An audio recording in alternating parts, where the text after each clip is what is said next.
കളമശ്ശേരി HMTക്ക് സമീപം കണ്ടെത്തിയ മൃതദേഹം കാണാതായ സൂരജ് ലാമയുടേതാണ് എന്നുള്ള സംശയമുണ്ട്. മൃതദേഹത്തിന് 1 മാസത്തോളം പഴക്കമുണ്ട്. സൂരജ് ലാമയുടെ മകനോട് കൊച്ചിയിലേക്ക് വരാൻ പോലീസ് ആവശ്യപ്പെട്ടു. സ്പെഷ്യൽ ടാസ്ക് ഫോഴ്സിന്റെ അടക്കം റിക്വസ്റ്റ് കൊടുത്തിട്ട് ഫയറും കൂടി ചേർന്ന് രാവിലെ ചെക്ക് ചെയ്താണ് നമുക്കൊരു സംശയം തോന്നി. എല്ലാ പ്രദേശവും ലാസ്റ്റ് ഇവിടെയാണ് മിസ്സിംഗ് ആയിരുന്നത്. മാച്ച് ചെയ്യുന്നുണ്ടോ സാറേ? ഡ്രസ്സും മറ്റു കാര്യങ്ങളൊക്കെ ആയിട്ട് മാച്ച് ചെയ്യുന്നുണ്ടോ?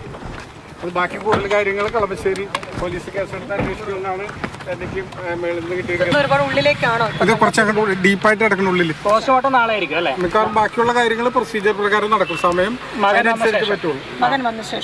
വരും. റിയ ബേബി സംഭവ സ്ഥലത്ത് നിന്നും വിവരങ്ങളുമായി ചേരുന്നുണ്ട്.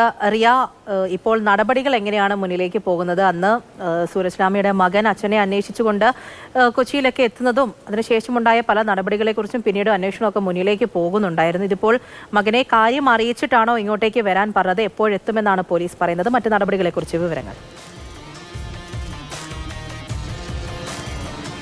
കുവൈറ്റിലെ വ്യവസായിയായ 58-കാരൻ സൂരജ് ലാമയെ കണ്ടെത്തുന്നതിന് വേണ്ടി മകൻ സാൻഡൻ ലാമ കഴിഞ്ഞ കുറേ നാളുകളായി കൊച്ചിയിൽ തുടരുകയും ഏതാണ്ട് 1.5 മാസത്തോളം പലയിടങ്ങളിൽ തെരച്ചിൽ നടത്തുകയും ഒക്കെയായിരുന്നു. ഏറ്റവും ഒടുവിലാണ് ഈ അച്ഛനെ കാണാനില്ല എന്ന് ചൂണ്ടിക്കാണിച്ചുകൊണ്ട് ഹൈക്കോടതിയിൽ ഒരു ഹേബിയസ് കോർപ്പസ് ഹർജി നൽകുന്നത്.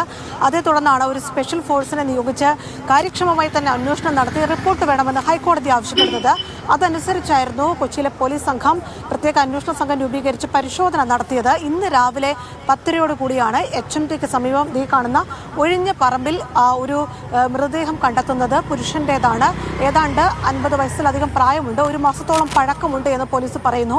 ഇത് സൂരജ് ലാമയുടേതാണെന്ന സംശയമാണ് പോലീസ് പങ്കുവെക്കുന്നത്. കാരണം ധരിച്ചിരിക്കുന്ന ചില വസ്ത്രങ്ങളുമായി ബന്ധപ്പെട്ട ഒരു സൂചനകളാണ് പോലീസിന് മുന്നിലേക്ക് ആ സംശയത്തിലേക്ക് എത്തിക്കാൻ കാരണം.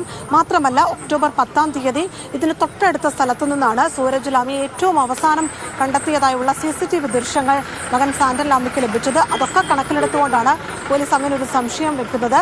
മകൻ സാൻഡൻ ലാമയോട് ബാംഗ്ലൂരിൽ നിന്ന് കൊച്ചിയിലേക്ക് വരാൻ ആവശ്യപ്പെട്ടിട്ടുണ്ട്. സാൻഡൻ വൈകുന്നേരത്തോടു കൂടി തന്നെ ഫ്ലൈറ്റ് മാർഗം കൊച്ചിയിലേക്കെത്തും. എന്തായാലും പോലീസ് പോസ്റ്റ്മോർട്ടം ശാസ്ത്രീയ പരിശോധനകളും ഒക്കെ നടത്തിയ ശേഷം മാത്രമേ സൂരജ് ലാമയുടേതാണെന്ന കാര്യത്തിലൊരു ഉറപ്പിലേക്ക് പോകാൻ കഴിയുകയുള്ളൂ. പക്ഷേ നമുക്കറിയാം, കഴിഞ്ഞ കുറേ നാളുകളായി സാൻഡനോട് സംസാരിച്ചപ്പോൾ അടക്കം അദ്ദേഹം പറയുന്നത് ഈ പ്രദേശത്ത് തന്നെ അച്ഛനെ കാണാതായി എന്നത് എത്രയോ തവണ പോലീസിനോടക്കം പങ്കുവെച്ച കാര്യമാണ് എന്നൊരു കാര്യം കൂടി. അതായത് ജീവനോടെ അച്ഛനെ കണ്ടെത്താൻ കഴിയാത്തതിലൊരു സങ്കടവും നിരാശയും ഒക്കെ സാൻഡൻ ലാമയുടെ വാക്കുകളിലുണ്ട്.